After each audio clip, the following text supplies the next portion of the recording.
लीलाबाई बन के, अगली बार लीलाबाई बन के, फिर जन्मे फिर भोगो, फिर जन्मो फिर भोगो। तो इससे तो अच्छे से खूब तपने के बाद, कर्म भोग भोगने के बाद, क्योंकि मनुष्य का जो शरीर है केवल भोगने के, भजन करो भोगो, भजन करो। क्यों? 84 लाख योनियों में आप कीट बनकर पैदा हुए, आपको उसमें मर भी जाओगे तो आपको ज्ञान नहीं होगा। पशु बनकर पैदा हुए आपको ज्ञान नहीं होगा। जंतु बनकर पैदा हुए आपको ज्ञान नहीं होगा। पर मनुष्य की योनि केवल एक ऐसी योनि है, इस योनि के अंतर तुमने पूर्व में 84 लाख योनि में जो जो कर्म करे होते हैं, उस कर्म का सारा भोग तुम्हें मनुष्य योनि में भोगने को मिलता है। और उस योनि में जब भोगोगे तो थोड़ा सा कष्ट तो होगा महाराज, होगा।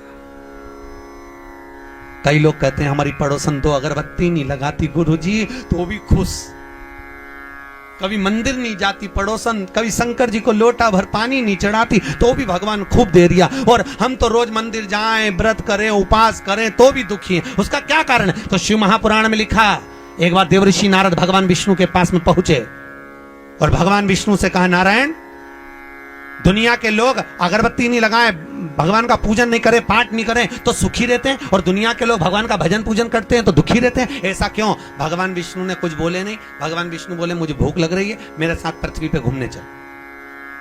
भगवान विष्णु नारद जी के साथ पृथ्वी पे घूमने निकले।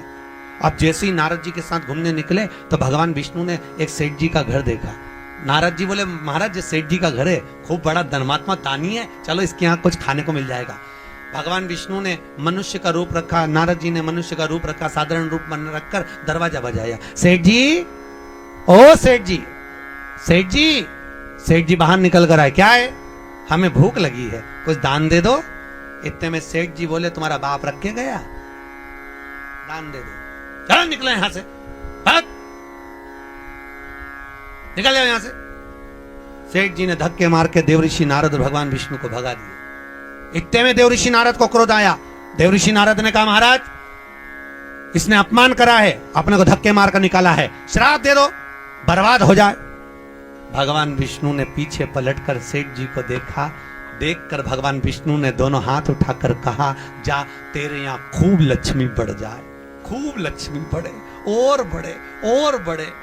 इतने में देवऋषि नारद ने कहा, प्रभु, तुम लक्ष्मी बढ़ने का, तुम्हें श्राप देना था तो तुमने आशीर्वाद दे दिया। भगवान बोले, मेरी मर्जी, चलो। भगवान विष्णु और आगे गए। भगवान ने कहा, छोटा सा झोपड़ा है, छोटी सी कुटिया थी, छोटा सा घर था। भगवान ने कहा, यहां देख, कुछ मिल जाए। देवऋषि नारद ने आवाज लगाई, माता, बाबा, भूख लगी है। अंदर से एक बूढ़ी माँ निकल कर बाहर आई। आओ बाबा, अंदर बैठो। 2 आसन लगाए, भगवान विष्णु और देवऋषि नारद को बिठाया।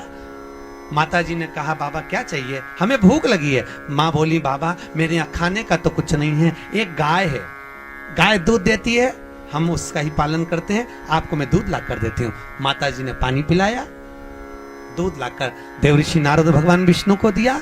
महाराज, मेरी गाय इतनी बढ़िया है, बस वो दूध देती है, आप लीजिए। भगवान ने दूध पिया, देवऋषि नारद ने दूध पिया, भगवान चल दिए। इतने में देवऋषि नारद बोले, प्रभु, कितनी अच्छी अम्मा है, कितनी अच्छी आई है, कितनी अच्छी माता है, आशीर्वाद दो भगवान, इसको खूब आशीर्वाद दो, ये खूब दान करती रहे, पुण्य करती रहे। इतने में तुरंत भगवान विष्णु ने पीछे पलट कर देखा। पलट कर देखकर आशीर्वाद देते समय भगवान विष्णु ने कहा, जा, तेरी गाय मर जाए। भगवान विष्णु ने हाथ ऊंचा कर कहा, तेरी गाय मर जाए। और भगवान चल, जैसे ही चले इतने में देवऋषि नारद को क्रोध आ गया। देवऋषि नारद ने कहा, भगवान, वो सेठ जी ने तुम्हारा अपमान करा, धक्के मारकर निकाला, और उसको कह रहे हो कि लक्ष्मी बढ़ जा, और वो उसने दूध पिलाया तुमको, सेवा करी, और उसको कह कि गाय मर जा, ऐसा क्यों? भगवान विष्णु ने कहा, देवऋषि नारद, तुम समझोगे नहीं, ये जो माँ है ना, इसने मेरी सेवा करी, ये मुझे भजती है, मेरा भजन करती है, मेरा स्मरण करती है। मैं चाहता हूं कि ये मरने के बाद वापिस जन्म ना ले, और जन्म ना ले, मेरे पास आकर मेरे संग में, मेरे साथ वैकुंठ में रहे। मैं ये चाहता हूं, पर करूं क्या? देवऋषि नारद, ये जब मरेगी ना, तो मरते समय इसको लगेगा कि मेरी गाय ना जाने कोई कसाई ना ले जाए, मेरी गाय को उठाकर ना ले जाए, मेरी गाय कट ना जाए। मरते समय इसका ध्यान गाय में लगा रहेगा, तो गाय में लगा रहेगा तो मरने के बाद ये गाय का जन्म पाएगी, फिर उलझी की उलझी रह जाएगी, बैकुंठ नहीं आ पाएगी। इसलिए मैंने इसके मरने से पहले इसकी गाय को मार दिया, जिससे ये मेरे धाम में आराम से आ जाए। और प्रभु आपने उस सेठ जी को लक्ष्मी बढ़ने का आशीर्वाद क्यों दिया कि और लक्ष्मी बढ़े और धन बढ़े? भगवान बोले नारद तू जानता नहीं है, सेठ जी लक्ष्मी से बड़ा प्रेम करते हैं तो लक्ष्मी और बढ़ेगी और बढ़ेगी और बढ़ेगी। जब ये लक्ष्मी जोड़ जोड़ के मरेगा, आखिरी में सांप बन के वहीं पड़ा रहेगा। वही इसलिए मैंने उसको लक्ष्मी बढ़ने का कहा। महाराज कई लोग जी हम लोग कहीं जाते हैं ना, तो कई लोग मकान दिखाने ले जाते हैं, नया बंगला, तो बंगला दिखाते हैं, महाराज देखो ये हमारा बेडरूम, हमने कहा हो, ये हमारी बहू का रूम बड़े वाले का, हाओ ये हमारा रूम, ये रसोई घर, ये किचन, ये बाथरूम, सब दिखाते, कमरे भी दिखाते। कमरा देखते देखते एक जगह हम पहुंचे तो वहां पर एक जगह पर छिपकली चिपकी हुई थी। हमारा ध्यान छिपकली पर गया। अब जैसी छिपकली पर गया तो सेठ जी बोले गुरुजी आप छिपकली को क्यों देख रहे? नहीं, हम इसलिए देख रहे हैं क्योंकि जैसे आप बोल रहे ये मेरा रूम, ये मेरा रूम, छिपकली कह रही ये मेरा, छिपकली। तो इतने में सेठ जी पूछे गुरुजी ये छिपकली को पहचानते हो? हमने कहा अच्छे से पहचानते। हमसे पूछा कौन है ये? हमने कहा तुम्हारे दादा परदादा जो मर के चले गए वो भी यही कहते थे मेरा मेरा मेरा। तो भगवान ने कहा जा छिपकली बन के चिपक जा, तेरा इसलिए आप में से कौन कौन छिपकली बनना चाहता है? नहीं, किसी का मन चेंज हुआ हो, बदला। कई माताएं कहती हैं अरे 6:30 बजे से कथा 9:30 बजे तक, घर कैसे छूटे, घर कैसे छूटे? याद रख लेना नहीं छूटेगा, चिपक गए। छूट गए तो भगवान के हो गए, नहीं छूटे आज घर पे जाओ 2-3 छिपकलियां देख लेना, पहचान जाना, हमारी चाची, काकी, नानी, सब चिपकी।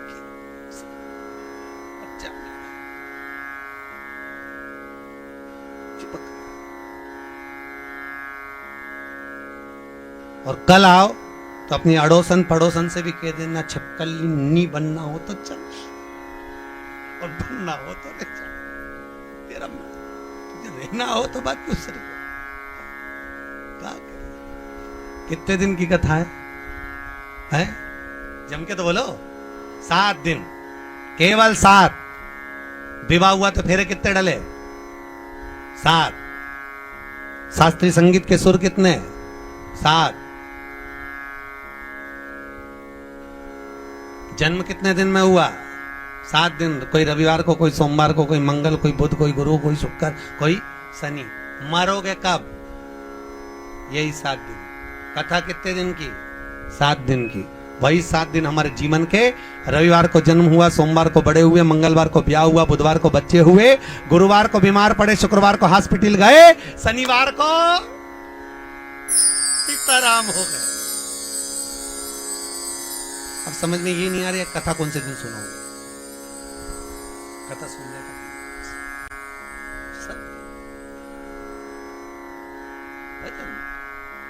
इसीलिए शास्त्र कहता है कलयुग केवल नाम आधारा, सुमर सुमर नर उतरहि पारा। कलयुग में केवल एक नाम की आधारशिला है महाराज, कि कलयुग केवल नाम आधारा, सुमर सुमर नर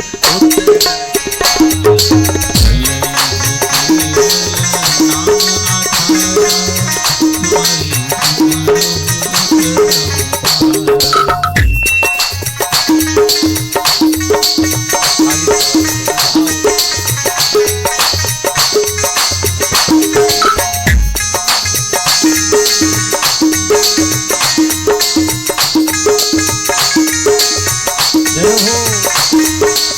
हो।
रामचंद्र भगवान की हर हर महादेव। भगवान देवराज ब्राह्मण कुल में जन्म लिए पर ब्राह्मण कर्म ना करो। भगवान की भक्ति में डूबो। मनुष्य का शरीर मिल जाए सरल, पर भजन करना कठिन। देवराज मानव शरीर पा तो लिए, ब्राह्मण कुल में जन्म भी ले लिया, पर का ब्राह्मण कर्म नहीं कर पाए। चोरी करना, निंदा करना, चुगली करना, बुराई करना, इसी में तल्लीन रहे। एक बार देवराज कहीं से धन लेकर आ रहे थे और धन लाते समय देवराज शंकर जी के मंदिर में पहुंच गए। शिव मंदिर, शरीर तपा, ठंड लगी, कोई ताप पड़ गया, बुखार आ गया, शिव मंदिर में बैठ गए। वहीं पर शिव महापुराण की कथा कोई ब्राह्मण बाच रहा था। केवल देवराज ने उस शिव महापुराण का केवल एक महत्तम शब्द ही श्रवण करा है। केवल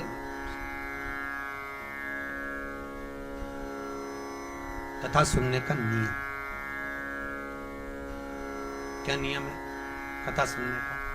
शास्त्र कहता है एक फल का सेवन करो, शिव महापुराण को अवश्य सुनो। इतने में काम ना चले तो एक समय फलहार करो। फलहार जानते हो? फरियाल नहीं बोला अभी मैंने, उसल, साबुदाना, ये कुछ भी नहीं बोला मैंने, तो वो फलहार, फल का हार करो। पर शिव महापुराण की कथा पूरी जम के बोलो, पूरी सुनो। इतने में काम ना चले तो एक समय फलहार करो, दूसरे समय फरियाल करो। अब आया फरियाल, चिप्स, पापड़, साबुदाना की खिचड़ी। अब आइए, एक समय फलहार करो, पर शिव महापुराण की कथा पूरी जम के तो बोलो, सुनो। और इतने में काम ना चले तो एक समय फरियाल करो, दूसरे समय भोजन करो, पर शिव महापुराण की कथा पूरी सुनो। और इतने में काम ना चले तो दोनों समय भोजन करो, पर शिव महापुराण की कथा पूरी सुनो। ये तक तो यहाँ शिव महापुराण में लिखा, इतनी तक तो लिखा। उसके बाद हमारी तरफ से इतने में भी काम नहीं चले तो टिफिन लेके कथा में चलो, पर शिव महापुराण की कथा सुनो। रुकना। एकादशी का व्रत कौन कौन करता है? हाथ उठाओ। अरे वाह, बहुत सारे करते हो। धर लो वापस धरो। बहुत बढ़िया। जैसे एक संतान हो जाती है, मान लो एक बच्चा हो गया, एक संतान हो गई, और एक संतान होने के बाद में दूसरी संतान हो ही नहीं रही। किसी को 10 साल हो गए, किसी को 8 साल हो गए, किसी को 5 साल हो गए, किसी को 6 साल हो गए, किसी को 9 साल हो गए, किसी को 12 साल हो गए, दूसरी संतान हो ही नहीं रही। आपने डॉक्टरों को भी दिखाया, इलाज भी करवाया, फिर भी संतान का सुख नहीं है। तो शिव महापुराण में बेलपत्र के वृक्ष का बड़ा सुंदर भाव कहा। जिसको संतान का सुख नहीं है उसको सफेद आंकड़े की जड़ का प्रयोग करना चाहिए। और जिसके घर में एक संतान हो चुकी है और दूसरी संतान नहीं हो रही है, 8 साल, 10 साल, 15 साल, 20 साल, 22 साल हो गए और दूसरी संतान का अगर सुख नहीं है, तो उसके लिए बेलपत्री के वृक्ष के नीचे का एक भाव बड़ा सुंदर कहा गया। किसी भी सोमवार से आप ये प्रयोग करना प्रारंभ कर सकते। 11 रुद्र होते हैं, 11 रुद्र होते हैं। एक सोमवार को बेलपत्री के वृक्ष के नीचे जाइए और बेलपत्र के वृक्ष के नीचे जाकर एक एक रुद्र का स्मरण करें। करना क्या है, बेलपत्री के वृक्ष के नीचे जब आप जाएं तो बेलपत्र के वृक्ष के नीचे की ही मिट्टी का एक कुंड, आप लोग क्या कह सकते हैं, यहाँ पर हम क्या बोले उसको, जैसे मिट्टी का एक कटोरी बनाते हैं ना, क्या बोलते हैं उसको, कुंडी बना लेते हैं मिट्टी की। बेलपत्री के वृक्ष के नीचे की ही मिट्टी, उसी मिट्टी का एक छोटा सा एक कुंडा बना लो उसको मिट्टी का। जितने लोग आस्था चैनल पर सुन रहे हैं, जितने लोग फेसबुक यूट्यूब पर श्रवण कर रहे हैं, बड़े ध्यान से सुनिएगा, सावधान। मिट्टी की कुंडी बनाई, उस कुंडी में जल समर्पित कर दिया और जल चढ़ाने के बाद में एक घी का दिया लगाकर वहीं पर थोड़ा सा मीठा, कुछ भी जो आपके पास में हो, घर में जो भी उस समय पर आपके साथ में हो, या तो दूध घर का मीठा हो, जैसे मावे का, खोए का हो या खीर हो, तो वहीं पर एक कटोरी में थोड़ा सा रख दीजिए और उस कुंडी में जो जल चढ़ाया गया है वहां पर उस बेलपत्री के वृक्ष के नीचे भगवान शंकर के 11 जो रुद्र हैं उसमें से एक एक रुद्र का आपको स्मरण करना। 11 रुद्र का नाम क्या है, तो पहले नंबर पर आता है कपाली, दूसरे नंबर पर आता है पिंडरक, तीसरे नंबर पर आता है। हम मंदिर जाते हैं तो क्या भगवान हमारा संकट काट देता है? हम भगवान के दर्शन करने जाते हैं तो क्या भगवान हमारा संकट काट देता है? उस लड़के ने प्रश्न बड़ा सुंदर करा और प्रश्न गलत नहीं है। महाराज, शिव महापुराण की कथा कहती है, हमने उस बालक को भी यही कहा कि मंदिर, तुम सोच रहे हो कि हम भगवान के दरवाजे पर जा रहे हैं, भगवान के मंदिर जा रहे हैं, भगवान की चौखट पर जा रहे हैं, शिव महापुराण के अंदर प्रवेश कर कर जा रहे हैं, या हम कहीं कमला माता के दर्शन करने जा रहे हैं, पांडुरंगा के दर्शन करने जा रहे हैं, हरि विठ्ठल का दर्शन करने जा रहे हैं, तो हमारे दुख कट जाएंगे। तो इस भरोसे में मत रहना कि भगवान के मंदिर में जाएंगे तो दुख कटेगा। शिव महापुराण कहती है भगवान के मंदिर में जाने से दुख नहीं कटता, भगवान का नाम जप करने से दुख कट जाता है। महाराज, मंदिर जाने पर नहीं। अगर भगवान दुख काटता तो भगवान दुख देता ही काय को? अरे बोलो तो सही, फिर दुख दिया काय को? अगर भगवान दुख काटता तो भगवान दुख क्यों देता? भगवान दुख नहीं काटता है। भगवान का जो नाम जप किया, उस जप के बल पर हमारा स्मरण हुआ, स्मरण करने से हमारा रमण हुआ, उस मंत्र का रमण होता है, और रमण होने पर हमारे दुख का मरण होता है। इसलिए संत कहते हैं तुम जपो, कलयुग केवल नाम धारा, और सुमर सुमर नर उतरहि पारा। हम भगवान के नाम स्मरण को जपें, हम भगवान की मूर्ति को, हम भगवान के स्वरूप को पहचाने। एक बार तुलसीदास जी गंगा जी के घाट पर बैठकर रामचरितमानस लिख रहे थे, और रामचरितमानस लिखते लिखते तुलसीदास जी ने लिख दिया, सिया राम मैं सब जग जानी, और करऊ प्रणाम जोर जुग पानी।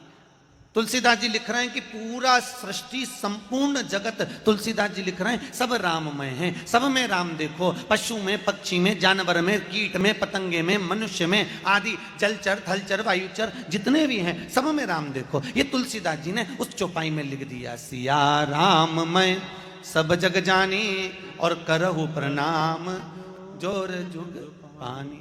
सब में राम देखा। तुलसीदास जी ने चौपाई लिखी और तुलसी बाबा चौपाई लिखकर जाने लगे। इतनी देर में एक छोटा सा बच्चा दौड़ कर आया, और छोटा बच्चा दौड़ कर आकर बोला, ओ काका, अरे ओ भाऊ, अरे कहां जा रहा है? कि घर। छोटा बच्चा बोला, उधर मत जाना, एक बड़ा बेल आ रहा है, वो बेल तुझे मार देगा और तू लाल कलर की धोती पहना है, उधर मत जाना। तुलसीदास जी बोले, तुझे मालूम नहीं, मैंने अभी हाल चौपाई लिखी कि सिया राम मैं सब जग जानी, करो प्रणाम जोर जुग पानी। तुलसीदास जी लिखते हैं मैंने अभी चौपाई लिखी है कि सब में राम समाया है, हर एक के अंदर राम देखो, तो बेल में भी राम है, वो बेल मुझे नहीं मारेगा। और बच्चे का कहना तुलसीदास जी ने नहीं माना, और तुलसीदास जी चले।